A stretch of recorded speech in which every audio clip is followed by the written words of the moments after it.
नमस्कार, मी सतीश आणि आपण पाहत आहात शासन सेवा. आज आपण एका महत्त्वाच्या राष्ट्रीय विषयावर चर्चा करणार आहोत. मतदार याद्यांच्या पुनरावलोकनासाठी सुरू असलेले एस-आय-आर म्हणजेच स्पेशल इंटेन्सिव्ह रिव्हिजन मोहीम याबद्दल आपण चर्चा करणार आहोत.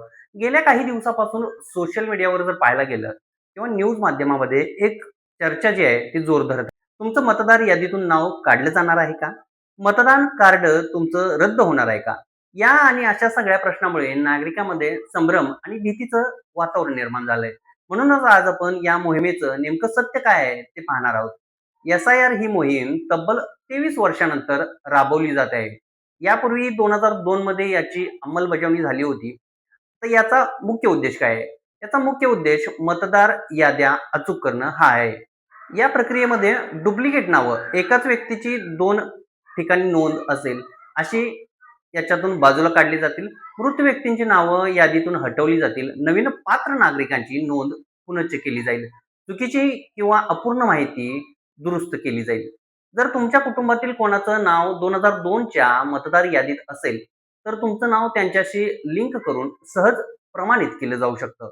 या मोहिमेचा एक महत्वाचा हेतू म्हणजे बोगस मतदार आणि अवैध नोंदी शोधून काढणे. त्याचबरोबर काही ठिकाणी असं पाहायला मिळतंय की स्थलांतरित जे लोक आहेत त्यांनी चुकीच्या कागदपत्राद्वारे नोंद केलेली आहे.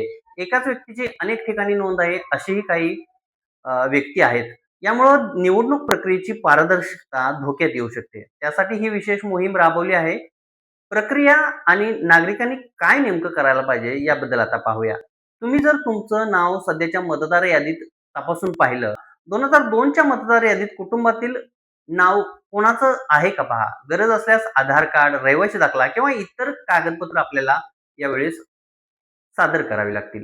सरकारने यासाठी मोबाईल ॲप आणि पोर्टल उपलब्ध करून दिलंय. तसंच BLO अधिकारी स्वतः घरी येऊन पडताळणी करणार आहेत.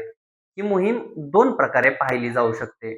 सकारात्मकरित्या जर पाहायचं म्हटलं, पॉझिटिव्ह बाजू जर या मोहिमेची पाहायची म्हटलं, तर मतदार याद्या अधिक स्वच्छ आणि अचूक होतील. बोगस मतदानावर याद्वारे नियंत्रण ठेवता येईल. चिंतेची बाब एकच आहे की काही नागरिकांना प्रक्रियेबद्दल माहीत नसल्यानं अडचणी येऊ शकतात. चुकीची माहिती पसरवल्यामुळे अनावश्यक भीती निर्माण होत आहे. मात्र अधिकृत माहितीनुसार योग्य कागदपत्रे असलेल्या नागरिकांना कोणताही धोका नाहीये. या एस-आय-आर बद्दल आपल्याला काय वाटतं याबद्दल नक्की कमेंट करून सांगा. माहिती महत्वाची आहे त्यामुळे शेअर करायला विसरू नका.